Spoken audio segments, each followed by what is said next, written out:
느헤미야서는 성경 중에서 시간을 가장 구체적으로 기록한 성경 중에 하나입니다. 페르시아의 궁전에서 관료였던 느헤미야가 동생인 하나냐로부터 저 예루살렘의 성이 회파되고 그리고 성문이 불타서 그 백성이 비참하게 되었다는 소식을 듣습니다. 그리고 느헤미야는 이제 금식하고 기도하죠. 그러다가 주전 445년 3월과 4월 사이에 왕에게 예루살렘 성을 재건할 수 있도록 간청드리고 그 일에 자신을 파송해 달라고 부탁합니다. 그리고 허락을 받아서 예루살렘으로 떠나죠. 우리는 지난 2주 동안에 그 예루살렘 성이 어떻게 다시 재건되는지 그 과정을 차근차근 살펴봤습니다. 성벽을 건설한 내내 끊임없이 외부로부터 방해와 공격이 있었습니다. 그렇게 외부로부터 공격과 방해가 있자 내부적으로 문제와 분열들이 일어나기 시작했습니다. 결국 그때마다 기도와 그리고 그 기도에 합당한 삶을 통하여 느헤미야와 그 백성이 하나가 되어서 그 위기들을 극복해 가면서 하나님의 성이 세워지는 것을 우리가 볼 수 있었습니다. 그래서 아마도 지난 2번의 설교를 통해서 우리 각자가 느헤미야와 그 백성들과 조금은 동질감을 느낄 수 있고 조금 그들에게 공감할 마음이 우리 안에 있으리라 생각합니다. 그래서 6장 15절은 너무나 기쁘게 와닿아요. 보십시오. 성벽 역사가 52일 만인 엘룰월 25일에 끝남에 주전 445년 8월과 9월 사이에, 즉 그가 수산성을 떠날 때, 수산궁을 떠난 이후 6개월이 되지 않아서 이 모든 일이 완료가 됩니다. 우리는 여러 가지로 여기서 놀라게 되죠. 건축 기술과 장비가 정말 그때와는 비교할 수 없을 정도로 발전한 지금도 작은 빌딩 하나 짓는데 이렇게 짧게 걸리지는 않을 것 같습니다. 그래서 아는 우리는 예루살렘 성이라는 그 거대한 규모, 거기에다가 그 예루살렘 성은 회파되었어요. 무너진 지 오래되었기 때문에 그 공사를 다시 재건하는 것 자체가 난공사예요. 어려운 난이도를 가지고 있는 공사였습니다. 거기에다가 이 일에 동원되는 그 이스라엘 백성들은 오랫동안 실패함으로 실패의 무게에 짓눌려 있거나 거기에 길들여진 사람들이 아닙니까? 그 사람들 데리고 일하는 것은 쉽지 않은 일입니다. 거기에다가 말과 물리력으로 공사를 끊임없이 방해하는 대적들까지 있는 거예요. 아유, 쉽지 않죠? 그 공사를 52일 만에 마쳤기 때문에 우리 모두는 이 상황에서 놀랄 수밖에 없습니다. 느헤미야를 읽은 사람, 최소한 지난 2번의 설교를 통해서 어떻게 계속해서 문제가 어떻게 연속적으로 다가왔는지를 차근차근 들으신 분들은 우리는 어떻게 그 일이 이루어졌는지 그 이유를 잘 알고 있습니다. 심지어 지금 예루살렘 성벽 재건을 방해했던 사람도 52일 만에 이 공사가 완료되는 걸 보고 이 일이 왜 이루어졌는지 그 이유를 말하고 있어요. 그 내용이 6장 15절입니다.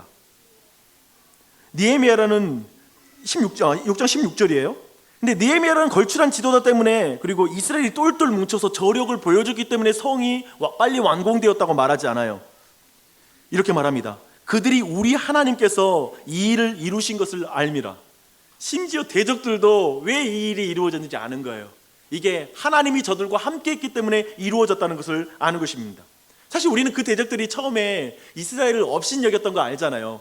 그래서 여호가 너희들이 쌓은 그 성 위에 올라가면 무너질 걸 할 정도로 너희들이 하루 일도 마치지 못할 걸 이라고 이스라엘을 매우 업신여겼던 것을 알고 있습니다. 하지만 그 말씀을 우리가 풀어가면서 실제로 그들이 업신여긴 것은 여호와 하나님이 그 백성과 함께 했던 것을 없이 여겼다. 여호와 하나님이 함께 하신 것을 감안하지 않고 그저 이스라엘을 그 실력대로만 평가한 것, 그게 바로 여호와를 업신여긴 것이다 라는 걸 우리는 말씀을 통해서 확인했습니다. 근데 52일이 지나자, 그리고 이 성 재건이 완공되자 대적들도 아는 거예요. 저 일은 여호와가 이스라엘 백성과 함께 했기 때문에 가능한 일이야 라는 것을 대적들도, 믿음이 없는 자들도 알 수 있을 정도의 역사였다는 걸 우리는 보게 됩니다. 하물며 지금 성벽 재건을 했던 당사자인 느헤미야와 그리고 이스라엘 백성들은 어떻겠습니까? 52일 만에 성벽을 재건했을 때 그들의 마음이 어땠을까요? 한번 상상해봐요. 상상해보면 정말 기뻤을 거예요. 그리고 똘똘 뭉쳐서 하나가 됐잖아요. 그래서 아마도 공동체에 대한 자부심도 굉장히 강할 것 같아요. 교회에 대한 자부심, 그것도 굉장히 컸을 거예요. 아마도 우리는 어려운 책 한 권도 다 마치면 그걸 뗀 것을 기념해서 책거리를 하잖아요. 함께 힘겹게 읽으면서 그래도 그 사람들 덕분에 그 책을 뗐으니까 같이 그 마음에 있어요. 함께 읽은 사람들이 마음에 있는 거예요. 그리고 작은 빌딩을 하나 만들고 나서도 끝나고 나면 그 일에 수고한 사람들끼리 모여서 회식을 해요. 왜냐면 마음에 이 공사 나와 함께 했던 사람들이 있어서 이 정도 이뤘지 라고 생각하고 그렇게 할 것입니다. 그렇다면 오늘 말씀을 보니까요, 느헤미야와 이스라엘 백성 마음에 뭐가 있었는지, 공사 기간 내내 끝나고 났을 때 첫 번째 한 행동이 뭔지를 통해서 우리는 느헤미야와 백성들의 마음에 있던 것이 무엇인지를 확인할 수 있어요. 유대력 6월 25일에 공사를 마친 이들이 유대력 7월 1일에 다시 수문 앞 광장에 모였습니다. 생각해 보십시오. 52일 동안 가족을 떠난 할아버지, 아버지, 형들이 집에 돌아오자마자 다시 예루살렘으로 돌아가야 되겠다 라고 말하는 거예요. 좀 쉴 줄 알았는데 가족들하고 오랜만에 마음을 풀면서 충분히 육체적인 정서적인 것을 다 풀 줄 알았는데 바로 예루살렘으로 올라가자고 하는 거예요. 아마도 멀리 살고 있었던 사람들은 충분한 휴식을 전혀 취하지 못하고 하루도 못 쉬고 다시 가족들을 데리고 올라왔을 것입니다. 그리고 이 모임을 자세히 보니까요, 그냥 누가 명령해서 모이는 모임이 아니에요. 자발적으로 모이는 거예요. 모이지 못할 이유가 너무 많기 때문에, 그렇잖아요? 모이지 못할 이유가 너무 많기 때문에 왜 모였는지가 궁금해요. 왜 모였을까요? 8장 1절을 함께 읽겠습니다. 시작. 이스라엘 자손이 자기들의 성읍에 거주하였더니 일곱째 달에 이르러 모든 백성이 일제히 수문 앞 광장에 모여 학사 에스라에게 여호와께서 이스라엘에게 명령하신 모세의 율법책을 가져오기를 청하며. 보십시오. 지금 백성의 마음에 있는 것은 함께 고생한 사람이 아니에요. 함께 고생한 사람을 무시한다는 말은 아닙니다. 근데 우선적으로 그 마음이 아니에요. 또 박수 쳐주고 싶은 느헤미야가 그들의 마음에 있는 게 아니에요. 모든 백성의 마음에 누가 있어요? 하나님이 있어요. 성벽 재건에 참여했던 사람들은 성벽 재건을 마치면 가장 먼저 하고 싶었던 일이 있었어요. 그게 뭐냐면 하나님의 말씀을 듣고 싶었어요. 이것을 다른 말로 표현할 수 있을 것 같습니다. 그들은 예루살렘 성벽을 완공하고 나서 만족할 수가 없어요. 분명히 그들이 뭔가 일을 추진해서 성취했거든요. 그 성취한 일로 만족이 안 돼요. 분명히 그들은 성벽을 지으면서 자신의 무너진 마음을 봤을 거예요. 성벽이 허물어져 있는 성벽을 볼 때 자신의 무너진 신앙을 봤을 거예요. 무너진 하나님과의 관계, 불타버린 것 같은 신앙을 봤을 것입니다. 그래서 그들은 성을 완공하는 시점에서 그 백성들 모두가 공감대를 가지고 있어요. 어떤 공감대냐면, 그럴 때 그 공감대 때문에 아마도 그들은 서로 이렇게 약속했을 것입니다. 여보게, 우리 성벽이 완공되고 나면 모두 집에 가서 가족들 데리고 수문 광장 앞으로 모였으면 좋겠네. 그러자 그 옆에서 다른 사람이 말했을 거예요. 맞아. 우리 신앙이 무너졌는데 성을 다 쌓는다고 그게 무슨 의미가 있겠나?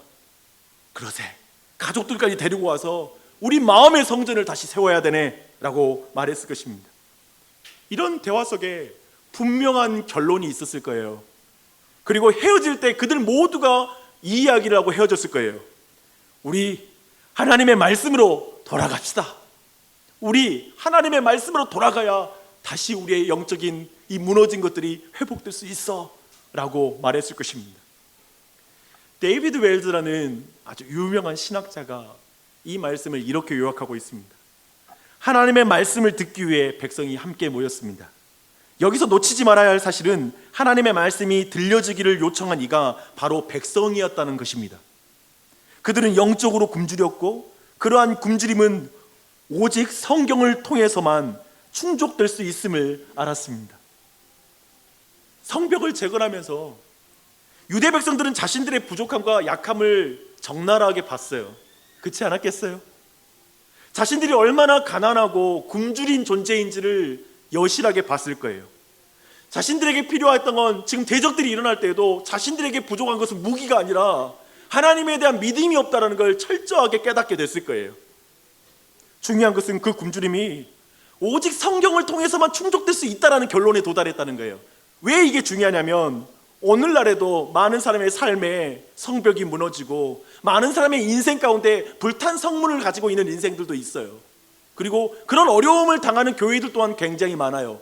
근데 결론적으로 하나님의 말씀만이 이 모든 걸 세우고 온전케 한다라는 믿음으로 도달하는 것은 은혜예요. 믿으십니까? 이게 은혜예요. 여러분이 그런 결론에 도달했는지를 한번 돌아보십시오. 사실 현대인들은 설명할 수 없는 공허함에 시달립니다. 제가 자주 인용하는 말인데요, 2013년도에 레비 제카리아스라는 지금 우리가 사는 시대에 가장 활동적인 그런 변증가가 한 말이 있어요. 대학생들에게 이런 말을 했어요. 저 설교 노트에 있으니까 한번 눈으로 보십시오. 우리 시대의 암덩어리 하나를 꼽자면 바로 의미 없음입니다. 얼마나 많은 성관계를 가지면 만족하시겠습니까? 통장에 얼마나 많은 돈이 있어야 만족하시겠습니까? 제가 경험한 바로 세상에서 가장 외롭고 공허한 사람은 자기가 하고 싶은 대로 다 하는 사람이었습니다. 의미 없음은 고통에 지쳐서 생겨나는 것이 아닙니다. 의미 없음은 오히려 즐거움에 지쳐서 생기는 것입니다. 의미 없음은 고통 때문에 생기는 게 아니라 즐거움 때문에 생기는 것입니다. 회의론자들은 저에게 고통의 문제가 하나님을 믿지 못하게 만든다고 자주 말하곤 합니다. 제가 한마디만 하자면요, 저에게는 오히려 즐거움의 문제가 세속주의를 더 믿지 못하게 만듭니다. 이렇게 했고 저렇게 했고 시도도 다 해봤는데 그런데 만족이 되지 않습니다. 이해되세요? 그쵸? 해볼 걸 다 해봤어. 내가 너무나 그 일을 이루기 위해서 끝까지 달려봤어. 제가 한 영화 이야기를 하는데 한 수학자가 너무 풀고 싶었던 미제의 문제를 푼 거예요. 그리고 자살했어요. 왜냐하면 더 풀 것이 없다. 그 안에서의 공허함을 견디지 못하고 자살하는 그런 영화를 본 적이 있습니다. 그 굶주림을 누가 채울 수 있을까요? 우리에게는 굶주림 말입니다.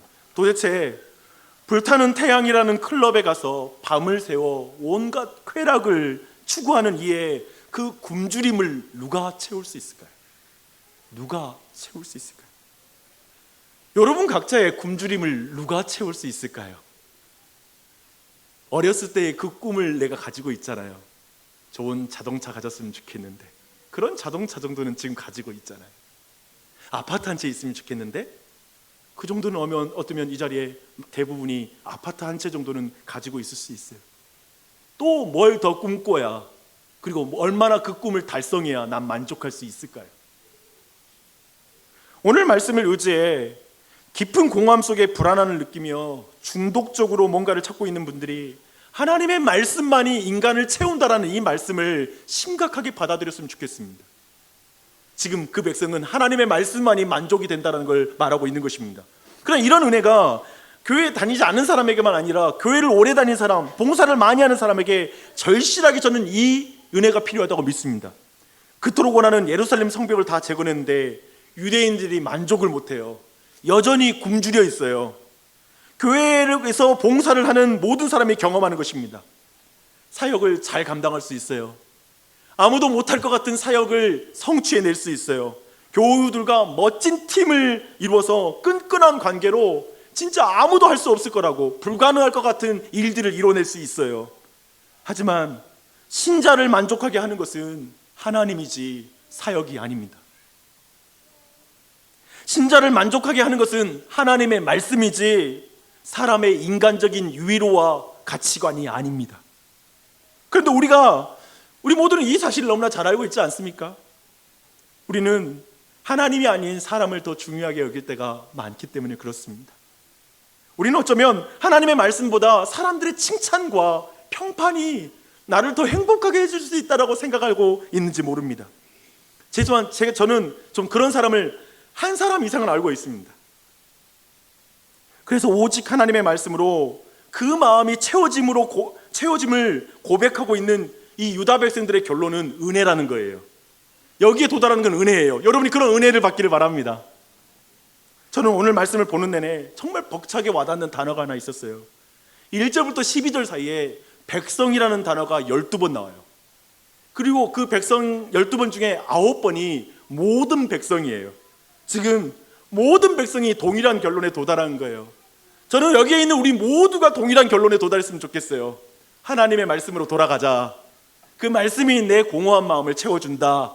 내게 유일한 만족이 될 거라는 결론 말입니다. 그래서 우리 모두 이러한 결론이죠. 우리는 성벽을 재건하는 동안 알게 되었습니다. 우리에게는 성벽 재건만이 아니라 영적 재건이 필요하다는 사실입니다.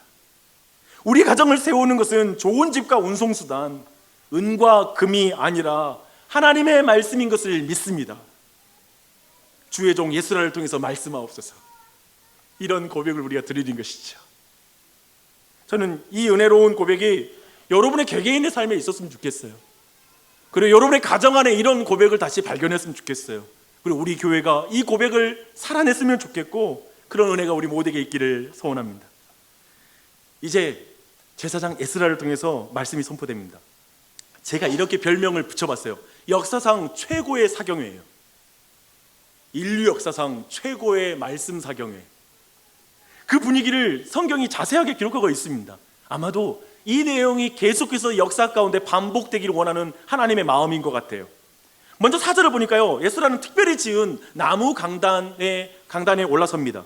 나무 강단은 사실 수많은 사람들이 성경 말씀을 전하는 에스라를 볼 수 있도록 특별하게 제작됐고요, 그리고 에스라의 얼굴 표정, 그리고 그가 전하는 목소리를 잘 들을 수 있게 그런 높이를 가진 나무 강단을 제작했습니다. 드디어 에스라가 이제 율법책을 들고 숨은 광장에 들어서고 있어요. 상상해 보세요. 그때 한 아버지가 자녀의 손을 꼭 잡으면서 이제 전해지는 하나님의 말씀 너 잘 들어야 돼, 귀 기울여 들어야 돼 라고 말하는 아버지도 있었을 것입니다. 이제 그 광장을 채우는 것은 사람만이 아니에요. 어쩌면 사람들이 만들 수 없는 하나님의 말씀을 듣고 싶어하는 영적인 경외감, 그리고 영적인 그 정서가 그 광장을 가득 채우고 있습니다. 이제 에스라가 강단에 오릅니다. 그리고 그 좌우편으로는 7명, 6명의 말씀에 헌신한 사람, 나 이 말씀 편이야, 하나님 편이야 라고 말할 수 있는 사람들이 그 앞에 강단에 섰을 것입니다. 이제 에스라가 율법책을 펼쳤습니다. 근데 책을 펼 때에 놀라운 광경이 펼쳐져요. 무슨 광경이냐면 모든 백성이 일제히 일어난 거예요. 저는 좀 무슬림 선교를 해봤기 때문에 그 광장에 무슬림들이 전부 다 모여가지고 수천 명의 사람들이 함께 절하는 모습을 봤거든요. 일어섰다가 절하다가. 그 모습을 보는 건 정말 압권이에요. 어쩌면 기독교 예배는 대부분 앉아서 드리잖아요. 근데 무슬림 예배만 해도 일어섰다 앉았다 절하다 이런 것들이 굉장히 반복됩니다. 그 일체감을 본다는 건 굉장히 압도감을 느끼게 해요. 생각해봐요. 말씀을 펼치자 수만 명의 사람이 쑥 일어나는 거예요. 그건 무슨 말일까요? 이 세상의 왕의 명을 받을 때에도 우리나라에서도 왕이 있는 곳을 향해 절을 하고 그 말씀을 엎드려 받잖아요. 당연히 지금 하나님의 백성들에게도 어떻게 왕이신 하나님의 말씀을 앉아서 받아 하고 모두 일어선 것입니다. 생각해보면 지금 이 순간은 너무나 역사적인 순간이에요. 왜 하나님의 지상의 나라인 이스라엘이 멸망해서 포로로 끌려갑니까? 왜 그랬죠? 왜냐하면 말씀으로 통치하시는 하나님의 말씀을 그 백성이 듣지 않았기 때문이에요. 즉 하나님의 말을 거역했습니다. 그리고 하나님이 왕이신 것을 부정했어요. 내가 왕이라는 거예요. 그래서 하나님께서는 하나님을 왕으로 인정하지 않는 그 백성을 하나님 나라의 땅에서 밖으로 축출해요. 밖으로 내보내요. 그것이 바로 포로기입니다. 근데 그렇다면 그들이 회복하는 건 어디가 진짜 회복이죠? 다시 하나님의 말씀을 듣는 게 회복이에요. 그렇죠? 하나님의 말씀을 듣는 것은 선악의 기준이 아니라, 기준이 사람이 아니라 하나님이라는 걸 인정하는 것입니다. 하나님의 말씀을 듣는 것은 내 인생의 왕이 내가 아니라 하나님이 왕이시라는 걸 인정하는 게 하나님의 말씀을 보는 거예요. 몸만 예루살렘에 돌아온 게 아니에요. 몸만 예배당에 앉아 있는 게 아니에요. 하나님의 말씀, 왕이신 하나님의 말씀을 내가 듣는 백성으로 그 자리에 있는 거예요. 지금 이스라엘 백성의 마음이 하나님께 돌아온 것입니다. 진정한 회개입니다. 이 은혜가 우리에게 있길 바랍니다. 이것이 하나님 나라의 회복입니다. 지금 그 역사적인 현장에 우리 모두가 지금 그 장면을 보고 있어요. 새벽부터 오전까지 말씀을 전했다고 말합니다. 5시간에서 6시간 정도 되는 정도로 말씀이 선포된 것입니다. 그리고 율법을 읽는 동안 모든 백성들이 제 자리에 서 있었다라고 7절은 말하고 있습니다. 서 있기만 한 게 아니에요. 귀 기울였다고 성경은 표현하고 있습니다. 귀를 쫑긋 세우고 듣고 있습니다. 그런데 3절을 보니까요, 귀를 기울일 때 놓치지 말아야 될 표현이 있어요. 그 표현이 뭐냐면 율법 책에 귀를 기울였다는 말이에요. 5, 6시간을 서서 에스라에게 두 눈을 고정하고 귀를 기울이는 것 자체로도 육체적으로 굉장히 피곤한 일일 거예요. 그런데 물론 에스라가 위대하신 하나님의 말씀, 그리고 그분을 송축하는 말씀을 듣고 엎드려 절하는 그 일을 반복했는지는 모르지만 잠깐 또 그분께 엎드려서 예배하고 하는 일들을 반복했을 수 있습니다. 여튼 이것은 굉장히 어려운 일이죠. 이날 숨은 광장 사경회에서 벌어진 일들에 대한 성경의 표현들은 매우 역동적이에요. 그리고 이 모든 내용들은 오고 가는 모든 세대에 하나님의 말씀을 듣는 자들에게 하나님의 말씀을 듣는 본질이 뭔지, 그 의미가 무엇인지, 태도는 어때야 되는지, 그리고 그 자세와 중심은 어때야 되는지 우리에게 알려주고 있습니다. 이렇게 교훈하고 있습니다. 하나님의 말씀을 앉아서 듣지 마십시오. 몸은 앉아 있으나 마음은 서서 하나님의 말씀을 들으십시오. 곧 하나님의 말씀을 앉아서 판단하는 재판관의 신분으로 말씀을 듣지 말고 일어서서 하나님의 말씀을 듣는 종의 자리에서 하나님의 말씀을 들으십시오. 사람을 통해 전해지는 말씀이지만 성경에 귀를 기울이십시오. 율법 책에 귀 기울이십시오. 내가 듣고 싶은 말씀이 아니라 하나님이 무슨 말씀을 하시는지 그 말씀을 들으십시오. 그리고 말씀에 수동적으로 반응하지 말고 능동적으로 반응하십시오. 아멘, 아멘. 곧 순종을 다짐하며 하나님의 말씀을 들으십시오. 이게 지금 수문 앞에 이 사경회에서 말씀을 듣는 것에 대한 우리에게 하나님의 가르침입니다. 수문광장 사경회에서 배우는 이 말씀 듣기는 너무나 중요합니다. 20세기에 세계 교회에 가장 큰 영향력을 끼친 사람 중에 한 사람이 있는데요, 존 스토트 목사님이십니다. 그는 이렇게 말했습니다. 때때로 성경을 판단하려고 드는 거만한 태도를 회개하고 성경의 심판 아래 겸손히 앉아야 한다는 사실을 배울 필요가 있습니다. 고정관념을 가지고 성경을 읽으면 하나님은 우리에게 말씀하지 않으실 것이며 자기 편견만 더욱 강화될 것입니다. 서서 마치 앉아서 재판관이 되듯 하나님의 말씀을 들으면 여러분은 계속 자아가 강화될 것입니다. 그러나 서서 종이 되어 주님 내게 말씀하옵소서, 내가 순종하겠습니다 라고 그 말씀을 들을 때 그건 우리의 삶을 바꾸는 말씀이 될 것입니다.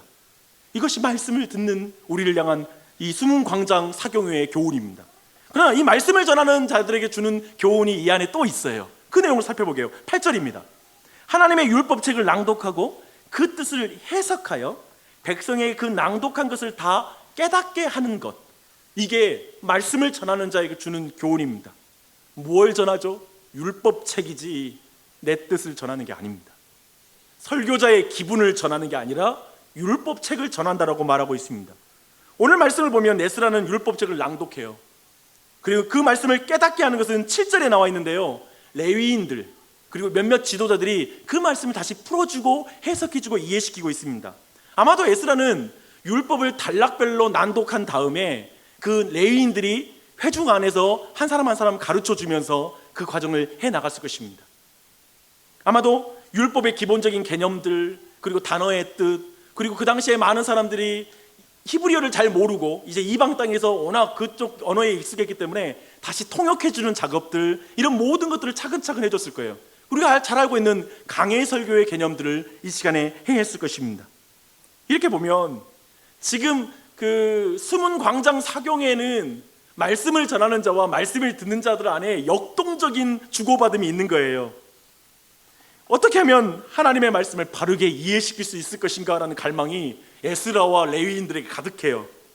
그리고 한쪽에는 하나님의 말씀에 집중하여 그 말씀에 순종하기를 갈망하는 회중들이 있는 거예요. 이것이 성경이 말하는 한 마음, 한 뜻, 한 목적, 한 소망을 가졌다는 뜻이에요. 목사 개인의 뜻을 온 교회가 품은 게 아니라 하나님의 말씀으로 한 뜻 한 마음이 되는 거예요. 믿으십니까? 왕이신 하나님의 말씀의 통치를 받고자 하는 갈망 안에서만 교회는 하나가 될 수 있습니다. 교회는 누가 왕이십니까? 예수 그리스도 하나님이 왕이세요. 오직 그분의 말씀 안에서만 교회는 하나가 됩니다. 여기서 친절하게 설명하지 않으면서 아멘하고 순종하라는 무례함이 보이지 않아요. 율법책이 아닌 사람의 말에 절대 복종하는 맹신도 보이지 않습니다. 오직 말씀하시는 하나님과 말씀을 듣는 그 백성들이 여기에서 부각될 뿐이에요. 아름답죠? 그런 교회가 되면 얼마나 좋을까요? 그걸 갈망합니다. 이런 사경에 한번 가보고 싶지 않으세요? 어떠십니까? 성경을 바르게 해석하고 성경이 말하고자 하는 것을 정말 전하려고 몸부림치는 에스라 목사님이 설교하는 교회 가보고 싶죠? 또 하나, 설교자가 아니라 그 말씀을 통해 선포되는, 설교자를 통해 선포되는 말씀에 집중하는 회중이 있는 교회. 설교자를 보는 게 아니라 그를 통해 선포되는 말씀이 하나님의 말씀인 것을 주목하며 거기서 하나님의 음성으로 들으려고 하는 회중이 있는 교회 가보고 싶지 않으세요? 제가 여러분 그곳에 제가 그거 소개해 드릴게요. 제가 발견한 그곳은 어디냐면 지금 여기입니다.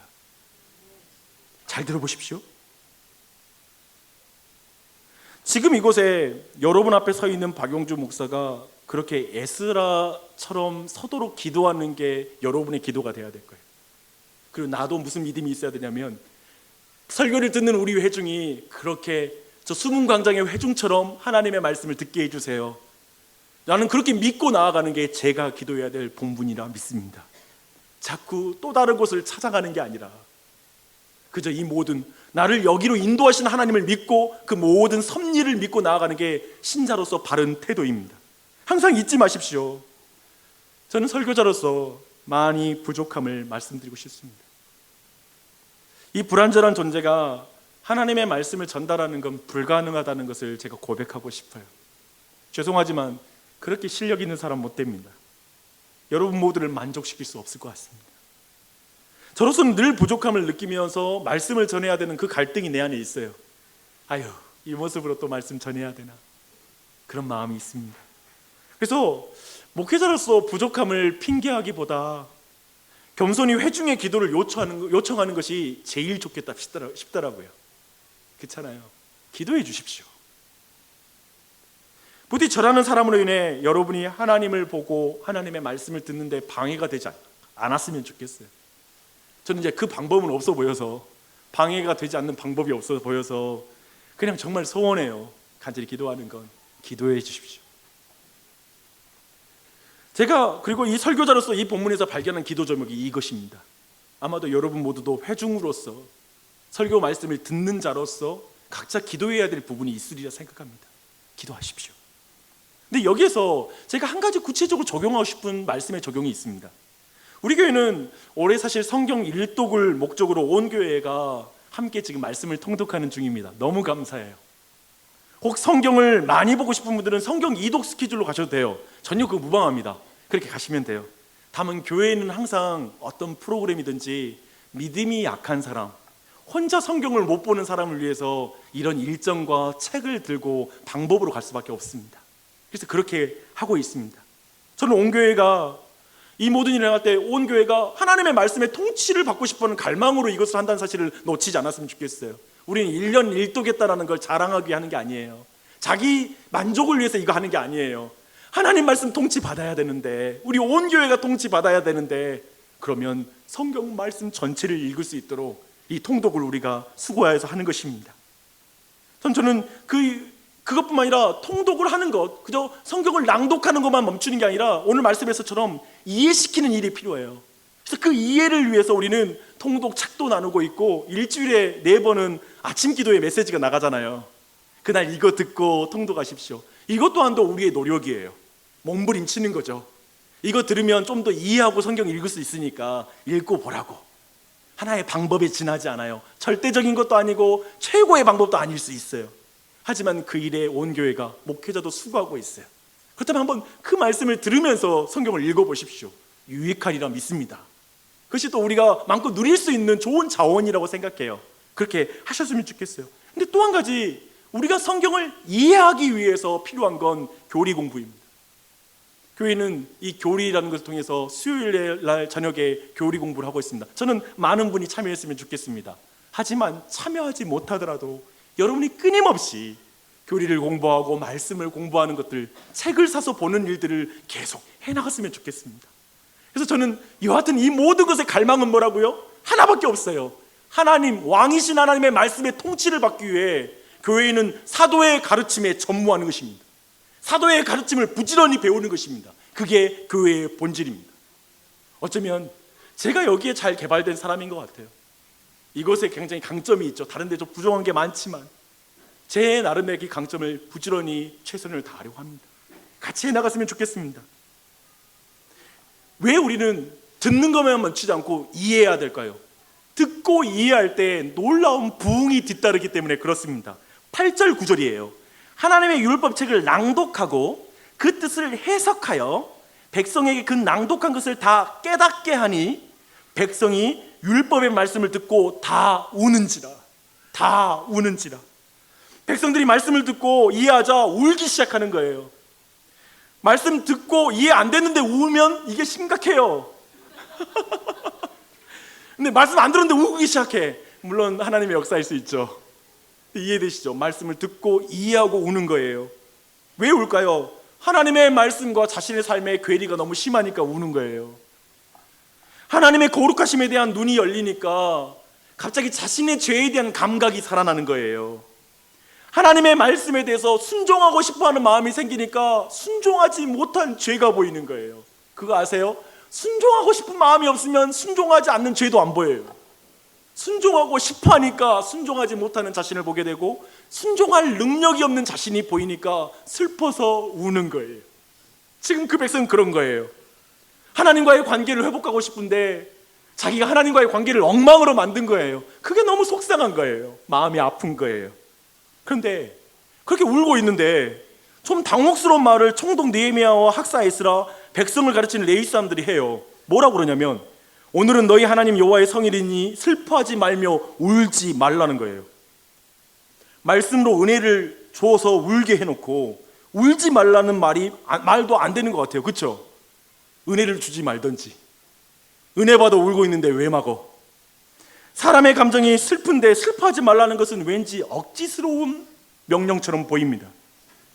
오늘 본문에서 그 답을 찾으면 10절 마지막을 주목할 필요가 있습니다. 이날은 주의 성일이니 근심하지 말라. 여호와로 인하여 기뻐하는 것이 너희의 힘이니라. 지금 말씀을 듣고 슬퍼하며 근심하는 이유는 말씀이라는 거울 앞에 자신을 적나라하게 봤기 때문에 그렇게 슬퍼하는 것입니다. 너무나 더럽고 부정해진 자신의 죄악을 보고 슬프지 않을 자가 어디 있겠습니까?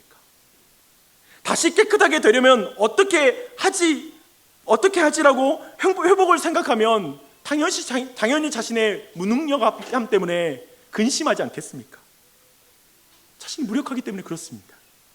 회복할 수 있는 능력이 자신에게 없기 때문에 근심하는 거예요. 그러니 이에게 주님 말씀하시는 거예요. 여호와로 인하여 기뻐하는 것이 너희의 힘이니라. 이 말씀이 무슨 뜻일까요? 이런 의미입니다.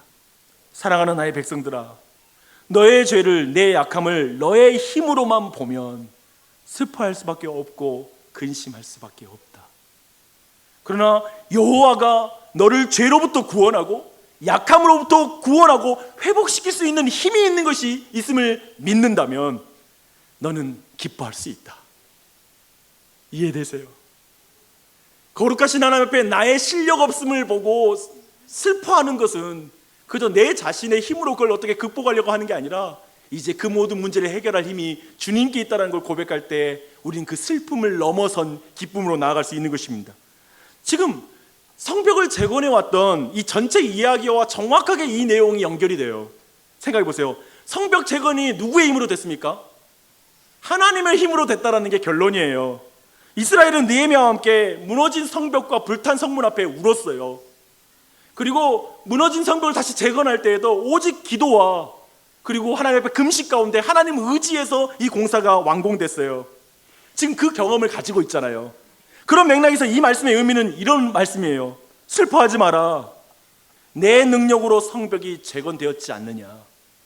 그처럼 내 무너진 인생, 내 무너진 영혼, 내 무너진 마음, 내 불타버린 예배, 무너진 공동체, 그 공동체에 대한 마음, 내 무너진 어떤 삶의 성전을 다시 내가 세울 것이란다. 내가 세울 것이란다. 내 힘으로는 안 되나 나의 힘으로는 된단다. 이 날은 나의 날이란다. 그러니 너는 내 감정에 빠져 있지 말고 내 감정에 빠져라. 나는 내가 기뻐하는 것을 원한다.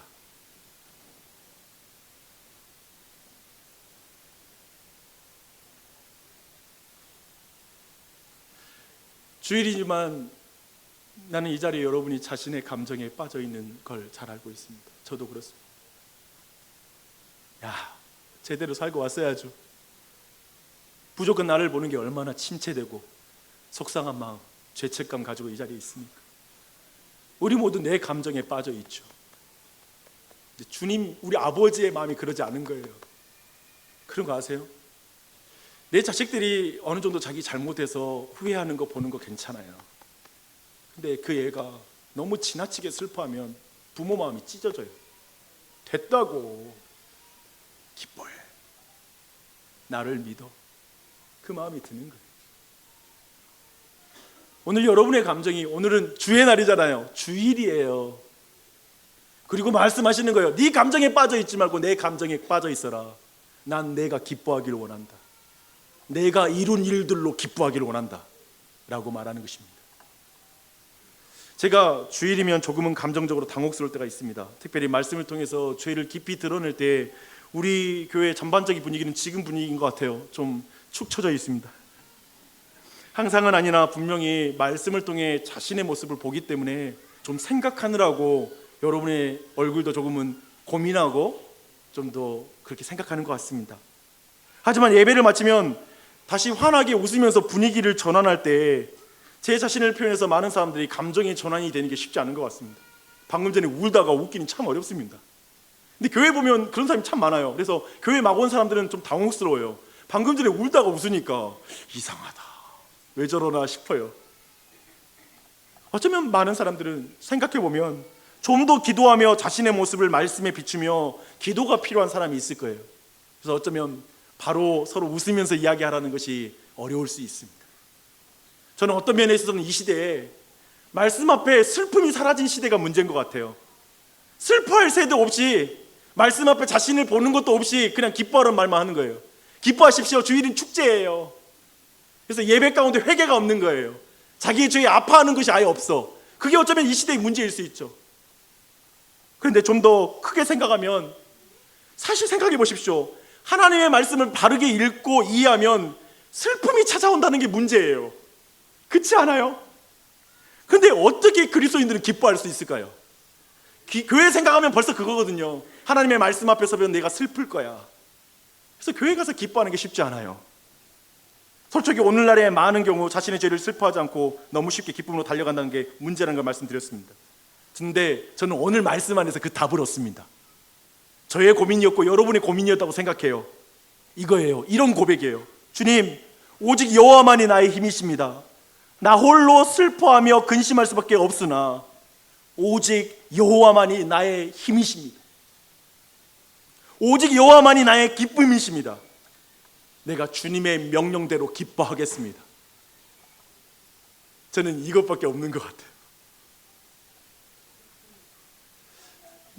최근에 제가 너무 존경하는 박영선 목사님이 한 신문사와 인터뷰한 글을 봤습니다. 인터뷰 마지막은 새해를 맞은 한국교회에 덕담 한 말씀 부탁드립니다 라는 거였습니다. 대답은 이렇습니다. 근년 들어 우리의 한계를 실컷 보았으니 이제 하나님의 간섭하심을 보는 새해가 되길 바랍니다. 참으로 한국교회는 한계를 많이 봤습니다. 교회에 사람 많이 모아봤죠. 교회 건물도 돈을 많이 들여서 지어봤습니다. 좋은 학벌을 가지고 정치 경제계의 고지를 점령하기도 했습니다. 대통령까지 배출했으니 할 건 다 해봤습니다. 근데 우리가 본 것은 우리의 힘과 지혜, 실력의 한계를 봤습니다. 우리의 힘과 지위로, 우리의 힘으로 하나님의 전능함을 드러내려고 했을 때 복음이 약화되는 걸 봤고, 우리의 지위로 하나님의 높으심을 설명하려 할 때 하나님의 이름이 땅바닥에 떨어지는 걸 봤습니다. 인간의 힘과 실력이라는 것이 결국 하나님을 욕되게 하는 걸, 그 한계, 그것을 우리는 여실하게 봤습니다. 그리고 우리가 본 게 있어요. 그런 모든 성공으로 교회의 탐욕이 사라지지 않는다는 걸 봤어요. 건물로 탐욕이 사라지지 않고, 지위로도 탐욕이 사라지지 않고, 심지어 기도로도 탐욕이 안 돼요. 잘못된 기도로도 탐욕이 사라지지 않았습니다. 결국 만족하지 못해서 여기저기 기웃거리는 교회가 되었습니다. 여러분 자신의 신앙의 여정은 어떻습니까?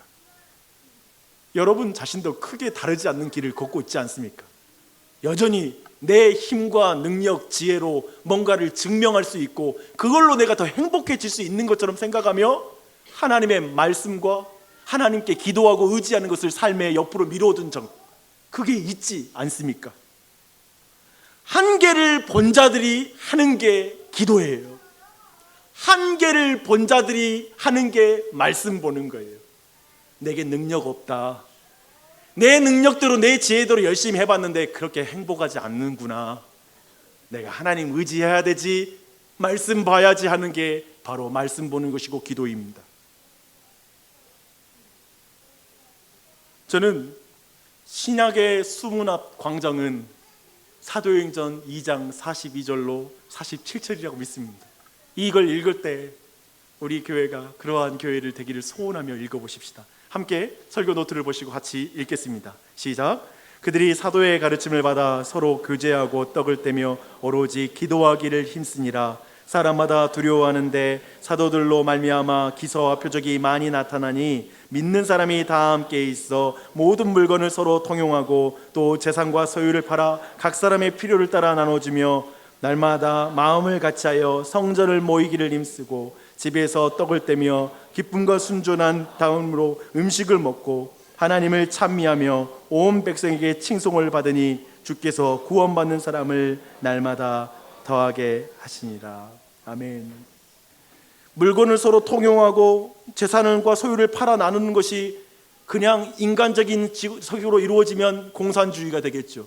이데올로기라고 부릅니다. 근데 사도의 가르침을 받아 그 일을 행할 때 그걸 복음이고 교회라고 부릅니다. 아멘.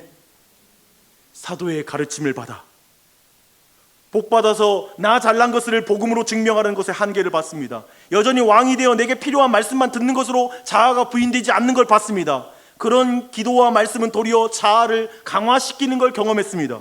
이제 드려야 될 복음은 사도의 가르침입니다.